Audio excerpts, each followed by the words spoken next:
Singer Neha Kakkar के Melbourne concert को लेकर हुआ विवाद थमने का नाम नहीं ले रहा है। अब कॉन्सर्ट के ऑर्गेनाइजर्स ने नेहा पर गंभीर आरोप लगाए हैं। ऑर्गेनाइजर्स ने पूरे खर्च की लिस्ट जारी करते हुए कहा, नेहा के अनप्रोफेशनल रवैये और कॉन्सर्ट में 3 घंटे लेट पहुंचने के कारण हमें 4 करोड़ 52 लाख रुपए का नुकसान हुआ है। इसके साथ ही हमें सिडनी, मेलबर्न और क्राउन टावर्स ने बैन कर दिया है। यूपी के नोएडा में ईडी ने एक कपल के घर छापेमारी की। ये कपल अपने घर में मॉडल्स के साथ देसी पोर्न शूट कर रहा था।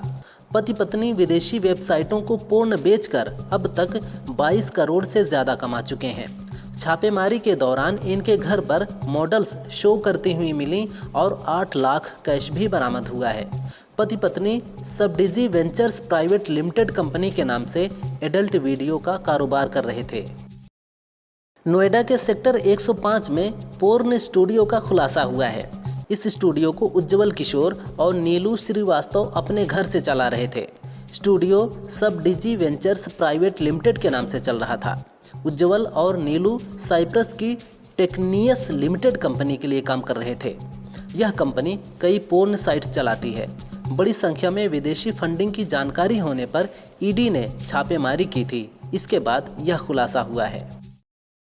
एटीएम से रुपए निकालने पर फीस बढ़ाने के फैसले पर कांग्रेस ने सवाल उठाए हैं। कांग्रेस अध्यक्ष मल्लिकार्जुन खड़गे ने कहा, सरकार आम नागरिकों से पैसे लूट रही है। 2018 से 2024 के बीच बचत खातों और जनधन खातों में मिनिमम बैलेंस न रखने पर सरकार ने जनता से करीब 43,500 करोड़ रुपए वसूले हैं। मोदी सरकार द्वारा दुर्भाग्यवश हमारे बैंक कलेक्शन एजेंट बना दिए गए हैं। अब एटीएम से पैसे निकालना भी महंगा हो गया है। लौह पुरुष सरदार वल्लभ भाई पटेल की गुजरात में स्थित जमीन को हड़पने के मामले में 3 दोषियों को 2 साल की कैद की सजा सुनाई गई है। 4 आरोपियों ने राजस्व रिकॉर्ड में धांधली कर खेड़ा जिले के गाडवा गांव में स्थित पटेल की जमीन को हड़पने की कोशिश की।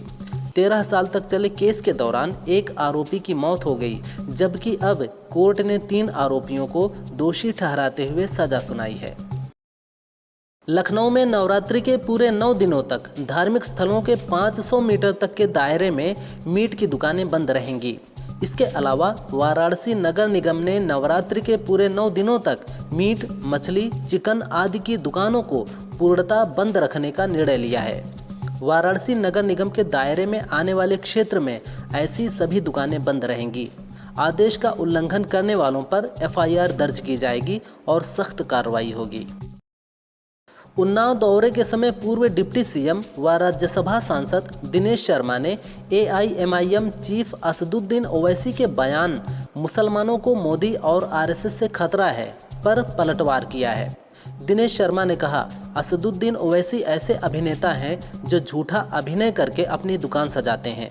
ओवैसी दुकानदार हैं, वह किसी के हितकारी नहीं हैं। जब तक देश में हिंदू बहुसंख्यक हैं, किसी भी धर्म के लोगों को मोदी और आरएसएस से खतरा नहीं है। तमन्ना भाटिया से ब्रेकअप के बाद एक्टर विजय वर्मा ने रिलेशनशिप पर बात की है। उन्होंने कहा, मुझे लगता है कि अगर आप रिश्तों को आइसक्रीम की तरह समझेंगे तो आप हमेशा खुश रहेंगे। मतलब कि जो फ्लेवर आए उसे अपनाएं और उसी के साथ आगे बढ़ें।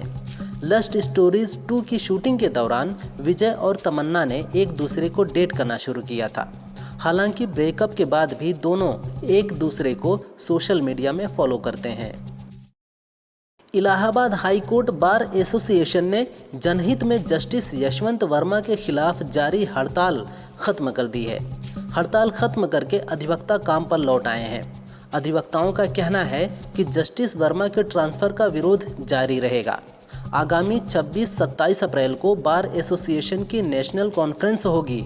इसमें 18 हाई कोर्ट बार एसोसिएशन के पदाधिकारी शामिल होंगे। अधिवक्ता जस्टिस वर्मा के शपथ ग्रहण का बहिष्कार करेंगे। एक्ट्रेस सारा अली खान अक्सर हिंदू मंदिरों में दर्शन के लिए जाती हैं।